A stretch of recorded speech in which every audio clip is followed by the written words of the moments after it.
യാത്രയുടെ 3-ാം ദിവസം നമ്മൾ നല്ലൊരു സൂര്യോദയമൊക്കെ കണ്ട ഗയയിലേക്ക് പോവാണ്. പോകുന്ന വഴി കുറേയേറെ വ്യത്യസ്തമായ കാഴ്ചകളുണ്ടായിരുന്നു.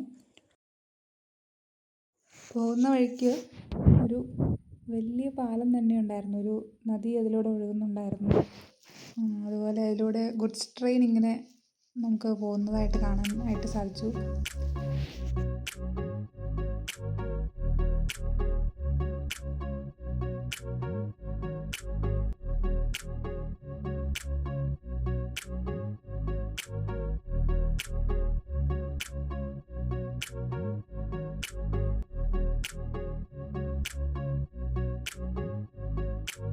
അങ്ങനെ നമ്മൾ ബോധഗയയിലെത്തി ഒന്ന് ഫ്രഷായി നമ്മളവിടുത്തെ ഓരോ മൊണാസ്ട്രി കാണാൻ പോവുകയാണ്.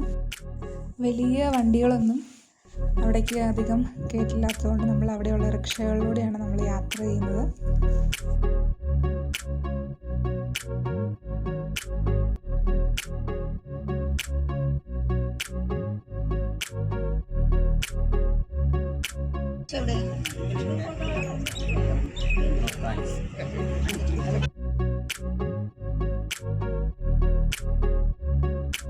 ബുദ്ധന് ബോധോദയമുണ്ടായ സ്ഥലമാണ് ബോധഗയ എന്നാണ് പറയപ്പെടുന്നത്. അകത്ത് വലിയൊരു ക്ഷേത്രം ബുദ്ധൻ്റെ ഉണ്ടായിരുന്നു.